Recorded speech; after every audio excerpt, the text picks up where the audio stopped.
One of the most celebrated physicians and medical researchers of the ancient world, Galen of Pergamon, wrote a book about mental illness called On Passions and Errors of the Soul.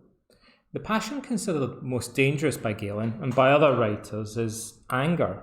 That's because anger is, in a sense, the most interpersonal of emotions. It poses a threat not only to the angry individuals themselves, but to others around them and even to society as a whole.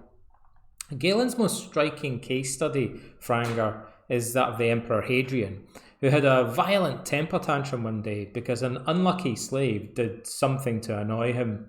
Hadrian was writing at the time and happened to have a stylus in his hand, the Roman equivalent of a fountain pen, and in a moment of madness he stabbed the slave right in the eye with it, blinding him. Later, when Hadrian had calmed down and was feeling highly ashamed of himself, he summoned the man and asked what he could do to make amends. The slave was silent for quite a long time, but eventually he found the courage to speak frankly to the emperor. "All I want," he said, "is my eye back." The consequences of anger are often very destructive.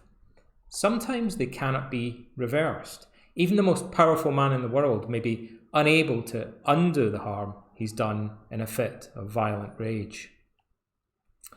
Now, Galen is famous in his own right, but he also happens to have been court physician to an even more famous historical figure, the Roman Emperor Marcus Aurelius. You might have seen Marcus Aurelius portrayed by Richard Harris, the actor, in the Ridley Scott movie Gladiator, although that's going back a few years now. Marcus is well known today, though, as the author of one of the most influential self-help classics of all time, a book which we call The Meditations. He was the last famous Stoic philosopher of antiquity. Like Galen, the Stoics also believed that anger is one of the biggest psychological threats that we face.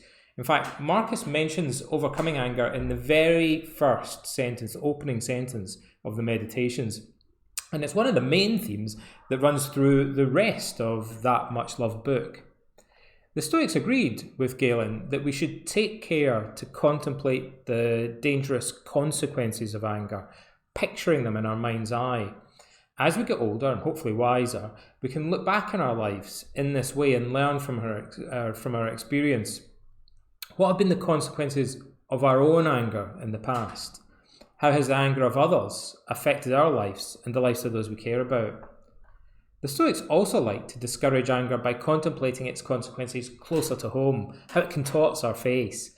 Anger is ugly and in a sense unnatural because, as though in a trance, we seem to abandon reason when we're in the throes of rage. We're thinking creatures, and yet when anger takes control of us, we become mindless and we stop thinking. We're therefore less human when enraged.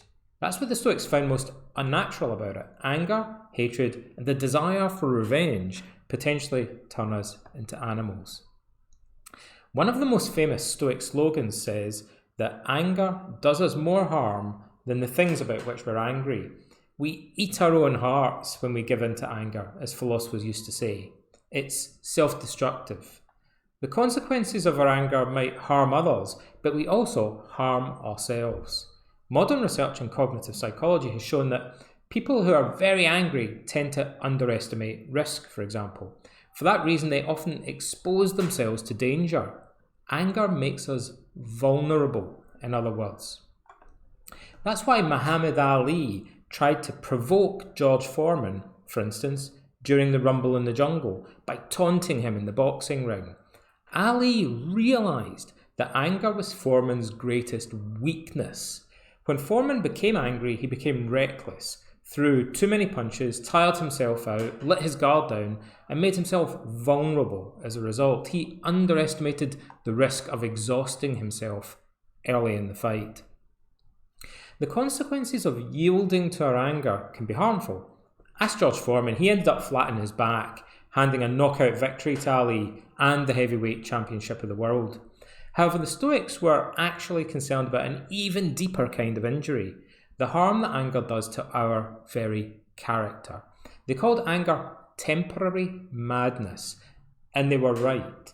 In addition to causing us to underestimate risk, Strong emotions, such as anger, introduce many cognitive biases into our thinking. We start to make sweeping generalizations, we jump prematurely to conclusions, we struggle to empathize with others or to understand their motives accurately, and our problem-solving abilities are seriously and dramatically impaired. Even in the ancient world, there were those who tried to argue that in moderation, anger could be useful. Most notably, the followers of Aristotle believed that anger sometimes helps to motivate us to do good things, such as addressing genuine injustice in society. We call this righteous anger. The problem with this idea is that every tyrant, every brutal dictator believes his anger is justified and righteous. On the other hand, we can all think of examples of individuals, such as Gandhi, who achieved social change through peaceful means without giving way to feelings of anger. Anger clearly isn't necessary as a form of motivation. Anything anger can do, love and reason can arguably do better. For instance, a soldier motivated by anger might fight very courageously against an enemy that he hates. However, so may one without hatred and anger, who fights only to defend the country and kinsmen that he loves.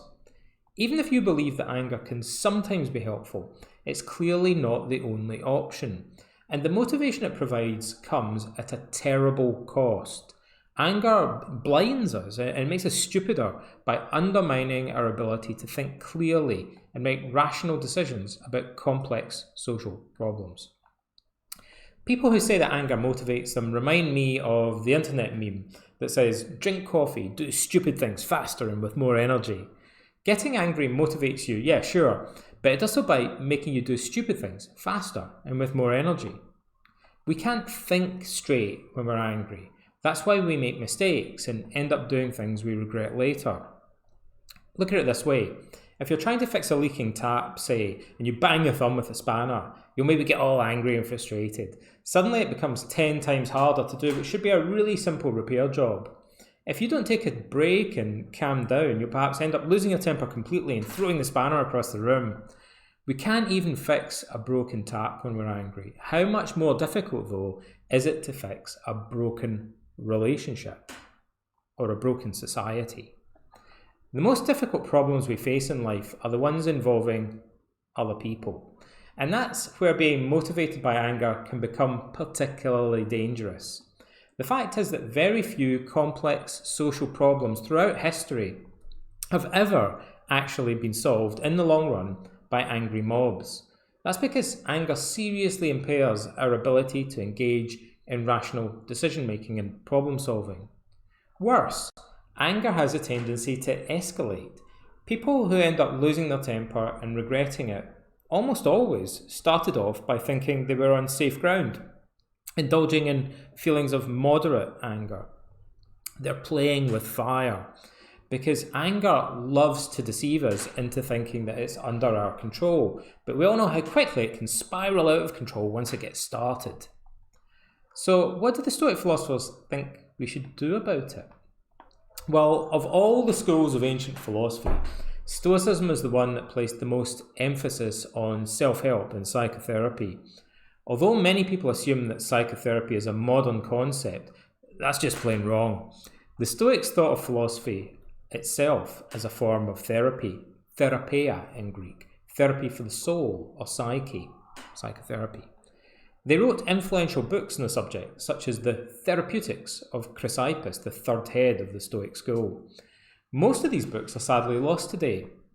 Nevertheless, we do have many scattered references to the therapy techniques, and even an entire book by Seneca called On Anger, which describes in great detail Stoic psychotherapy for this particular problem.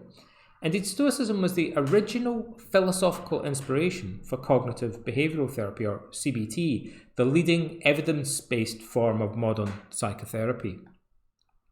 Now, the Stoics describe many techniques for managing anger, lots and lots of them. At one point, Marcus Aurelius actually gives a list of 10 different strategies, and they often bear a striking resemblance to methods found in modern cognitive behavioural therapy. For example, one of the best known and most fundamental Stoic techniques is very simply to remind yourself it's not things that upset us, but rather our opinions about them. This is the basic idea that cognitive therapy inherited from Stoicism. And in modern psychology, we call it the cognitive theory of emotion. It says that our emotions, including anger, are shaped largely by corresponding underlying beliefs, angry beliefs. When a therapy client arrives for their first session, they'll often spend a while describing how negative feelings like anger are causing them problems in life and making them really miserable. They explain that anger is ruining their health, affecting their work, damaging their relationships, and so on. As they're listing all of the problems caused by their anger, it seems glaringly obvious why they would be desperate to change. Finally, though, in total frustration, they'll say, look, I know my anger is causing all of these problems and that it doesn't make any sense, but I can't help it. It's just how I feel. So they're stuck. There's nothing they can do to help themselves, or so it seems. A good cognitive therapist would lean forward smiling at this point, though, and say, yes, but it's not just how you feel, is it? It's also how you think. That's important because most of our thoughts are propositional, meaning they're either true or false. Once we recognize that our feelings are caused by our thinking, we gain more control. We can question the evidence for and against the thoughts that are making us angry, check them against the facts of our experience, highlight the contradictions in our thinking, and look for alternative perspectives on the same events, ones which might be more rational, realistic, and helpful. In other words, when we really understand the cognitive theory of emotion, it suddenly opens up a whole toolbox of cognitive therapy techniques for us. That's a big deal because it often seems difficult or even impossible to change strong emotions such as anger directly. However, it can be easier to change angry emotions indirectly by learning to question our angry thoughts and beliefs, the thoughts and beliefs that underlie our emotions. It's not other people who make us angry, therefore, but rather our opinions about them, especially our strongly held value judgments. Marcus Aurelius tends to describe this as separating our opinions from the external events or people to which they refer. The Stoics like to follow this by then asking themselves how someone else, someone wiser and more patient, would respond to the same situation. They actually ask themselves, what would Socrates do? We might ask, what would Marcus Aurelius do? However, the Stoics realise that in many cases it's already difficult to think clearly once we're in the grip of a violent passion such as anger. So they recommend postponing our response until we've had time to calm down.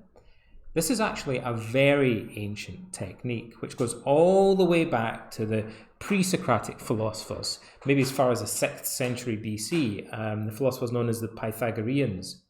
In modern anger management, we call this the Timeout strategy.